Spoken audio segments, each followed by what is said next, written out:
Hello? Yes. Bonjani, uqhamuza ukukhulunywa nje. Ngicela ukukhuluma nomntu. Private number phela. Ngicela ukukhuluma nomntu mina. Uyakhuluma naye. Hayi umntu lo uthi uba upheketwane. Ulo ukhuluma naye. Oh, okay njani baba? Sure. Ngoba ngicela ukuthi ngifuna ngifakele uceiling board la. Wathi sure ukhuluma njani nginamthu umuntu wazongisiza lo ukhuluma nje. Ngifuna uceiling board. Funani? Hayibo wena ungibuza kanjani indaba ukhuluma njani ukhuluma nabantu wena? Hawu, nali part lambo. Yebo, yeka. Yeah.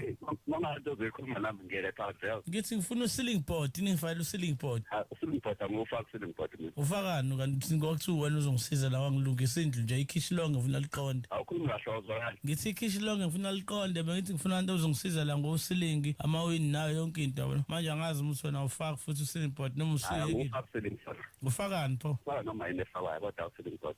ngifakele yini lo noma yini efaka buza pho manje walitshela ukufaka amathali uzofaka uzokutshela kanje shufonero ngokufaka amathali nje benihlephula amathali zabantu Hayi, ngokuhluthwa shekula nawe. cha ngizitshela nje mengithi mina ngifuna ngifakele something uyabona ukephi ngokuhlala njengoba uyihlathi kanjena nje Ekhaya mhlala ekhaya. ngisho ukuthi umuzwa wakhe ungakhe kuphi ukephi nendawo Muza ekhaya.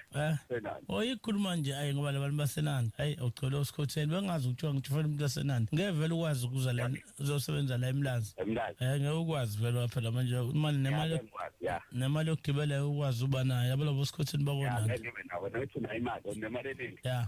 Right yakho leyo mali akuyona yami. hayi phela musungiphaphela webaba ngingafika phela lapho ngifike enanda mina ngihambele endaweni ngifike ngiphaphela ngifike kubulale ngenduku qonda uthwi Hayi, asema ngizizandla ngangibulala ngenduku mina ngikubone lokho mina. mina ngifike kubulale nje ngenduku ngoba ngiyezwa kuthiwa akwena kuthiwa umnyama umfishane umbana futhi Angazi waziwa wena phela. ya kuthiwa umnyama Ukuphila ngibabantu ngafika. uke nendalo lo ngisabese ngifike Ngikhahlele noma ngithola ama ukhuluma ngani manje usufaka nezinye izinto manje uzobulala ngenduku. wena awunali bhadi Mina ngikukhahlela. akuwena lokuthiwa usosije ethi usosije wena umfishane umnyama Wena luthi yazi ukuthi ufuna ba? ya Uyenza umfunayo.